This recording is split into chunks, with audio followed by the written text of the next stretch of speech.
விவசாய நண்பர்கள் அனைவருக்கும் வணக்கம். நம்ம இந்த வீடியோவில் பேயர் கம்பெனியில் வரக்கூடிய ஏசர்போங்கிற ஃபங்கிசைடை பற்றி தாங்க பார்க்க போகிறோம்.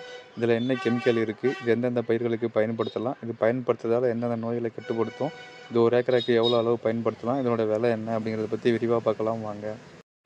ஏசர்போ இது ஒரு பிராட் ஸ்பெக்ட்ரம் சிஸ்டமிக் ஃபங்கிசைடுங்க. இதில் என்ன கெமிக்கல் இருக்குதுன்னு பார்க்கும்போது வேலம் பிரைமில் வரக்கூடிய ஃப்ளூஃபைரம் 21.37%, இது கூடவே பார்த்திங்கன்னா ஸ்ட்ரோபின் குரூப் ஆஃப் ஃபங்கிசைட்ஸில் வரக்கூடிய ட்ரைஃப்ளாக்ஸிட்ரோபின் 21.37% சேர்ந்து 2 கெமிக்கல் காம்பினேஷனாக இருக்குங்க.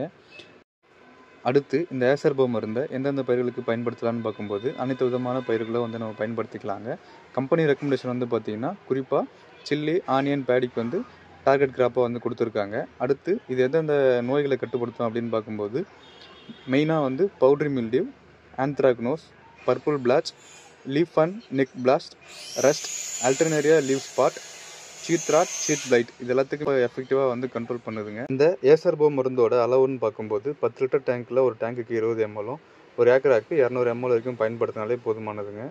அடுத்து இந்த ஏசர்போ மருந்தோட அட்வான்டேஜ் பற்றி பார்க்கலாங்க. ஃபஸ்ட்டு இது ஒரு சிஸ்டமிக் ஃபங்கிசைடு மட்டும் இல்லாமல் இதில் ஃப்ளூஃபைரம் இருக்கிறதால நெமட்டிசைடாக வேலை செய்யுதுங்க. ரெண்டாவது ரெயின் ஃபாஸ்ட்னஸ் எஃபெக்ட் கொடுத்துருக்காங்க. நம்ம மருந்து அடிக்கிறோம்னா மருந்து அடித்து ஒரு 3 மணி நேரம் 4 மணி நேரம் மழை வராமல் இருந்தால் தாங்க அந்த மருந்து வேலை செய்யும். ஆனால் இந்த மருந்தை பயன்படுத்தும் போது ஒரு 1 மணி நேரம் இருந்து மழை வந்தாலே நமக்கு உடனே வேலை செய்ய ஆரம்பிச்சிருங்க. மூணாவது, இந்த மருந்தை நம்ம பயிர்களில் பயன்படுத்தும் போது ஃபங்கஸோட ரெஸ்பிரேஷன் சிஸ்டம் அட்டாக் பண்ணி அதோட க்ரோத் அண்ட் ப்ரொடக்ஷனை ஃபுல்லாகவே ஸ்டாப் பண்ணிடுதுங்க. நாலாவதாக பார்த்தோம்னா இந்த ஏசர்போ மருந்தை அனைத்து விதமான pesticide, insecticide, fungicide, water soluble fertiliser கூடவும் மிக்ஸ் பண்ணி நம்ம ஸ்ப்ரே பண்ணிக்கலாங்க. அஞ்சாவதாக இதில் டிரான்ஸ்லாமினர் சிஸ்டம் இருக்குங்க. அதாவது நம்ம அடிக்கிற மருந்து இலைக்கு அடியில் இருக்கிற ஃபங்கஸ் கூட ஃபுல்லாகவே கண்ட்ரோல் பண்ணுங்க.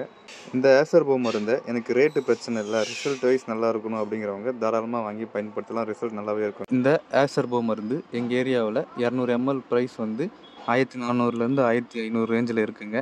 உங்களை யாராச்சும் ஆல்ரெடி இந்த ஏசர்போ மருந்து வாங்கி பயன்படுத்தியிருந்தீங்கன்னா ரிசல்ட் எப்படி இருக்குன்னு கமெண்ட் பாக்ஸ் கமெண்ட் பண்ணுங்கள். இந்த வீடியோ உங்களுக்கு பிடிச்சிருந்துச்சுன்னா லைக் பண்ணுங்கள். ஏதாச்சும் டவுட் இருந்தால் கமெண்ட் பண்ணுங்கள். மறக்காம என் சேனலை சப்ஸ்கிரைப் பண்ணி வச்சுக்கோங்க. நன்றி, வணக்கம்.